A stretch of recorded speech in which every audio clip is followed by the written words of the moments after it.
Hi good morning girls, मैं Mrs Sangeeta Jacob's हूँ। आपका इतिहास की क्लास में स्वागत करती हूँ। आज मैं आपको पाठ 6 पढ़ाऊंगी जिसका शीर्षक है ब्रिटिश राज के अधीन भारत। पिछले पाठ में हमने आपको 1857 की क्रांति, जिसको कि प्रथम स्वतंत्रता संग्राम भी कहते हैं, उसके बारे में पढ़ाया था। क्रांति के आर्थिक, राजनीतिक, सामाजिक तथा सैनिक कारणों को बताया था और क्रांति कहाँ से आरंभ हुई, उसकी असफलता के क्या कारण थे एवं क्या परिणाम थे। आज के पाठ में हम देखेंगे कि 1857 की क्रांति के बाद भारत में क्या हुआ और किसने भारत की बागडोर को संभाला।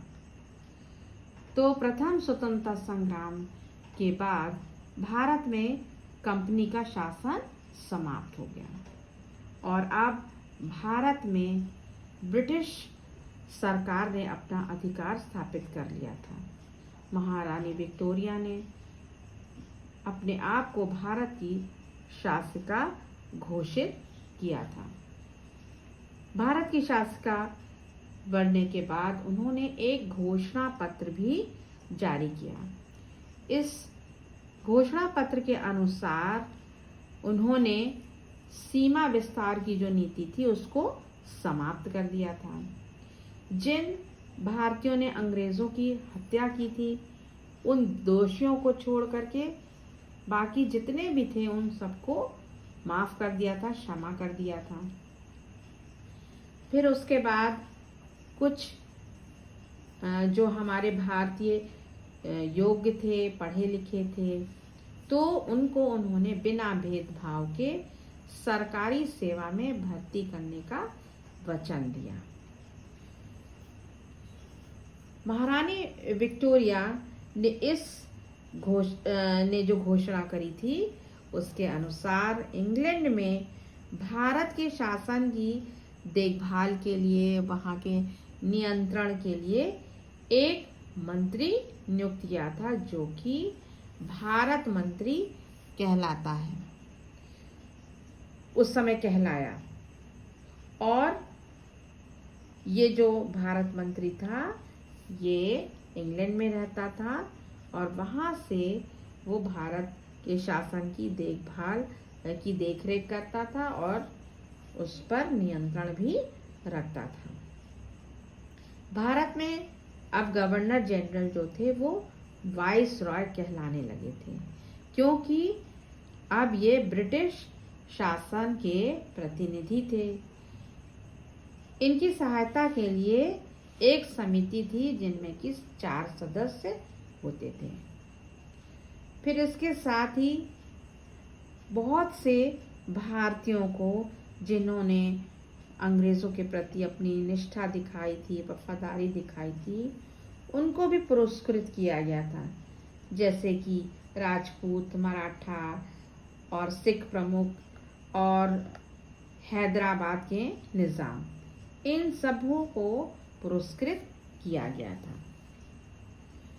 भूमि प्रबंध में हम देखेंगे कि जो जमींदार थे उनको भी ब्रिटिश प्रतिनिधियों की मान्यता प्रदान की गई थी, क्योंकि बाद में यही ब्रिटिश शासन के एजेंट के रूप में कार्य करने लगे थे।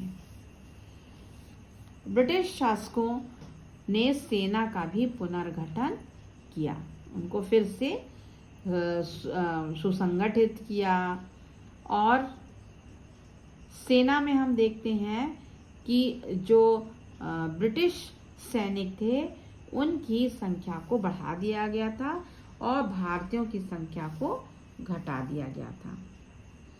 तोपखाना और जो हथियार थे उनका प्रयोग भारतीय सैनिक नहीं कर सकते थे, वे इससे वंचित थे। सेना में जातियों के आधार पर सैनिकों की टुकड़ियां बनाई गईं, जिससे कि उनमें भेदभाव बना रहे, जैसे कि बंगाल रेजिमेंट और राजपूत रेजिमेंट। अब हम देखेंगे प्रशासनिक पुनर्गठन को। भारत में प्रशासनिक कार्यों की शुरुआत ब्रिटिश सरकार ने इंडिया काउंसिल एक्ट से की। 1861 ईस्वी के इस एक्ट के द्वारा गवर्नर जनरल की जो समिति थी, जिसको हम काउंसिल भी बोलते हैं या परिषद, उसका नाम इंपीरियल लेजिस्लेटिव काउंसिल कर दिया गया। इस काउंसिल के सदस्यों की संख्या 6 से 12 करने का या बढ़ाने का या घटाने का जो अधिकार था वो केवल गवर्नर जनरल को था, और कोई भी इन सदस्यों की संख्या को बढ़ा या घटा नहीं सकता था। और ये जो सदस्य थे, इनमें आधे जो थे वो गैर सरकारी सदस्य होते थे। इस काउंसिल के द्वारा जो भी नियम बनता था इस काउंसिल में, वो गवर्नर जनरल के बिना अनुमति के, बिना सहमति के वो कानून पारित नहीं हो सकता था। तो एक तरह से हम देखते हैं कि ये जो इंपीरियल लेजिस्लेटिव काउंसिल थी वो एक सलाहकार समिति की तरह से थी। इसमें भारतीय सदस्य जो थे वो गवर्नर जनरल द्वारा नामित होते थे, उनके द्वारा नियुक्त किए जाते थे।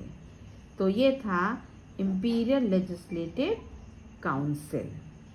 अब हम देखेंगे इंडिया काउंसिल एक्ट, जो कि 1892 ईस्वी में पारित हुआ था। तो 1861 ईस्वी के एक्ट में भारत की जो शासन व्यवस्था थी उसमें बहुत से सुधार किए गए थे, परंतु उससे भारतीय जो थे वो संतुष्ट नहीं थे, उनको ये व्यवस्था अच्छी नहीं लग रही थी। तो इसलिए भारतीय जनता की मांगों को ध्यान में रखकर भारतीय शासन व्यवस्था में कुछ परिवर्तन लाने के लिए, उनके भारतीय जनता के प्रति कुछ नियमों को बनाने के लिए 1892 का अधिनियम पास किया गया, और ये था इंडिया काउंसिल एक्ट। इसमें क्या था कि जो गवर्नर जनरल या वाइस रॉय जो थे, उनकी जो परिषद या समिति होती थी, उनमें उनके सदस्यों की संख्या 12 से 16 कर दी गई थी। और ये जो सदस्य होते थे, इनको एक स्वतंत्रता थी कि वे किसी भी विषय पे वो प्रश्न पूछ सकते थे, या कुछ वो अगर वो जानना चाहते हैं तो वो पूछ सकते थे। समिति में बजट पर विचार विमर्श भी कर सकते थे। अब हम देखेंगे स्थानीय शासन को। स्थानीय मीन्स लोकल ना। तो स्थानीय सरकार जो थी, उन्होंने कुछ महत्वपूर्ण परिवर्तन भी किए, जिससे गांव में, ग्रामीण प्रदेशों में स्थानीय बोर्डों की स्थापना की गई थी, और प्रति एक जिले में जिला उपविभाग, तहसील बोर्ड बनाने की आज्ञा हुई।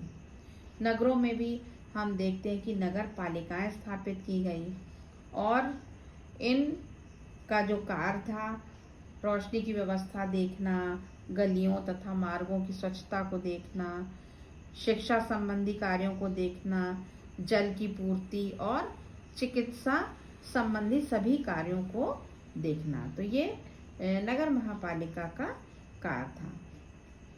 1883 से 85 के बीच में स्थानीय स्वशासन अधिनियम पारित कर दिया गया था, और हम देखते हैं कि आज भी ये जो व्यवस्था है वो आज भी लागू है। आज भी हम अपने देश में, अपने शहर में नगर महापालिकाओं के कार्यों को देखते हैं, जो साफ सफाई की व्यवस्था और गलियों की सफाई, लाइट की व्यवस्था, बिजली की व्यवस्था, शिक्षा संबंधी, जल की व्यवस्था, इन सारी चीज़ों को देखते हैं।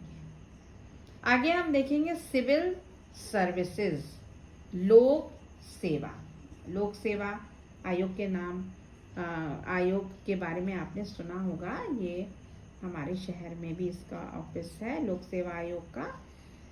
तो घोषणा पत्र जो कि महारानी ने घोषणा पत्र जारी किया था, उसके अनुसार 1861 में भारतीय लोक सेवा अधिनियम यानी कि इंडियन सिविल सर्विस एक्ट बनाया गया, जिसके अंतर्गत सभी महत्वपूर्ण पदों पर ICS अधिकारी नियुक्त किए जाते थे और इनका जो चयन है, इनकी जो चयन के लिए जो परीक्षा होती थी जो वो लंदन में होती थी और इस प्रतियोगिता को पास करना होता था। इसके लिए एक परीक्षा होती थी जो इस परीक्षा को पास करना होता था और ये परीक्षा अंग्रेजी भाषा में ही होती थी।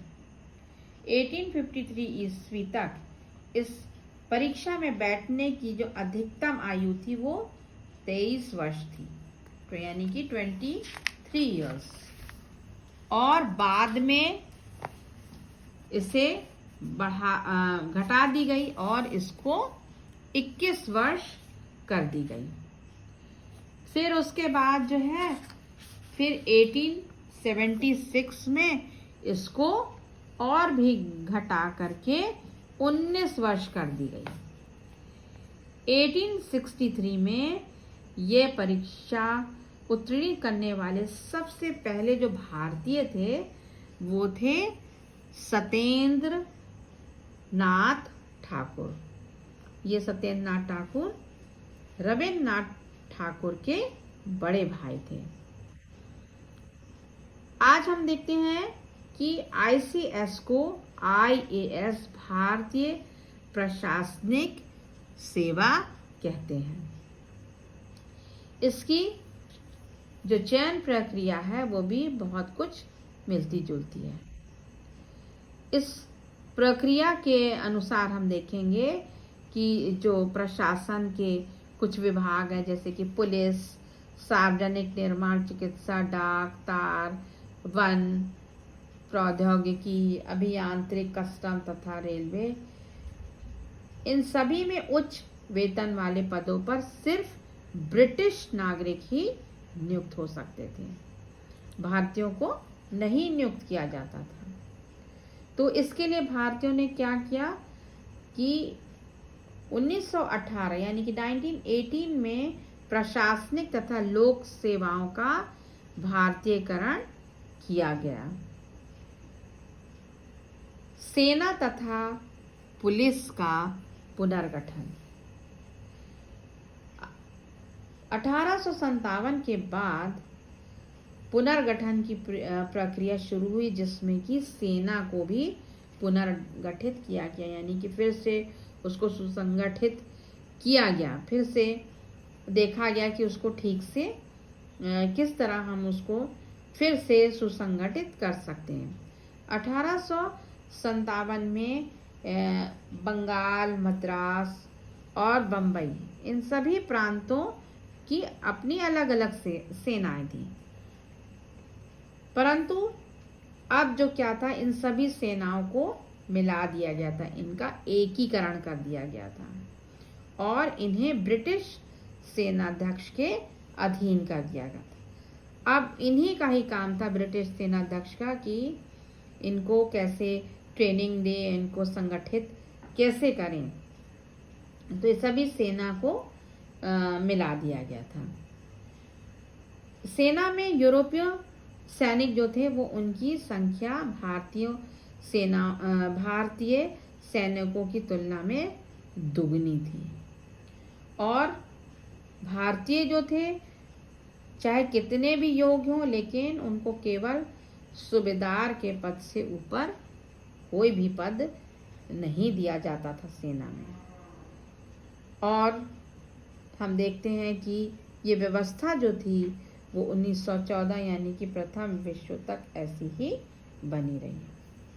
पुलिस संगठन में भी हम देखते हैं कि जो हमारे भारतीय थे चाहे कितने भी योग हों, वे दरोगा के का जो पद है उससे ऊपर कभी भी नहीं जाते थे, उनकी नियुक्ति नहीं होती थी। और पुलिस अधीक्षक का जो पद था उस पे हमेशा एक यूरोपीय ही रहता था। न्यायिक संगठन, भारत में हम देखते हैं कि जो न्याय व्यवस्था प्रणाली थी वो मुख्य रूप से कानून पर आधारित थी। अनेक कानून शास्त्रों और शरीयत शाही फरमानों पर आधारित थे। शुरू में अंग्रेज तो वही पुराने कानून के अनुसार ही चलते थे, परंतु धीरे धीरे उन्होंने कानूनों की एक नई प्रणाली तैयार करी। यानी इसका अर्थ यह है कि शासन व्यवस्था के शासन जो है वो कानून के अनुसार चलाया जाए, ना कि शासक की इच्छा के अनुसार। पहले क्या था कि जो शासक चाहता था वही होता था, परंतु कानून व्यवस्था इसलिए बनाई गई तो कि शासन जो है वो कानून के अनुसार, नियम के अनुसार चलाया जाए। कानून की निगाह में सारे मनुष्य बराबर थे। जाति, धर्म या वर्ग के आधार पर बिना भेदभाव के ही कानून सब लोगों पर लागू होता था। कोई यहाँ धर्म जाति नहीं देखता था। जब न्याय की बात आती थी तो कोई जाति, धर्म या वर्ग कुछ नहीं देखा जाता था, परंतु नियम के अनुसार सब कार्य होता था। पहले की जो न्याय प्रणाली थी उसमें जाति भेदभाव आदि को देखा जाता था। जैसे किसी ऊंची जाति का व्यक्ति ने कोई अपराध किया हो तो उसकी सजा जाति के अनुसार दूसरे जाति के जो व्यक्ति होते थे उससे भिन्न होती थी। उच्च वर्ग वाले की भिन्न होगी और निम्न वर्ग वाले की भिन्न, अलग अलग थी। तो ये गलत था। तो इसलिए एक कानून व्यवस्था थी जो बिना जाति, धर्म व वर्ग के, बिना भेदभाव के एक ही कानून सब पर लागू था। न्याय प्रणाली कुछ अब खर्चीली भी हो गई थी और न्याय पाने में थोड़ा विलंब भी होता था। वित्तीय प्रशासन, वित्तीय का क्या मतलब है बच्चों? खर्चा, है ना, खर्चा पाने। तो 1857 के बाद वित्तीय प्रशासन का पुनर्गठन किया गया। 1860 ईस्वी में बजट की व्यवस्था शुरू की गई। इसमें हम देखते हैं कि डाक घर, रेलवे, अफीम तथा नमक की बिक्री और चुंगी से होने वाली आय को पूरी तरह केंद्र सरकार के लिए सुरक्षित रखा गया और भू राजस्व, आबकारी आदि स्रोतों से होने वाली जो आय थी वो केंद्रीय और प्रांतीय सरकारों के बीच बांटा गया। हम देखते हैं कि इससे मिलती जुलती व्यवस्था आज भी चल रही है। अदालतों में मुकदमा चलाने के लिए स्टैंप ड्यूटी नामक एक नवीन कर भी लगाया गया।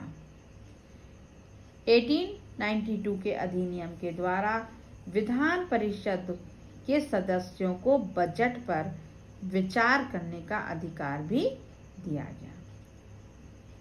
आगे हम देखेंगे कि अंग्रेजी माध्यम से शिक्षा देने की नीति क्या बनी है। तो अंग्रेज शासकों ने भारत में अंग्रेजी माध्यम से शिक्षा देने की नीति अपनाई और इसके पीछे उनका कुछ उद्देश्य था।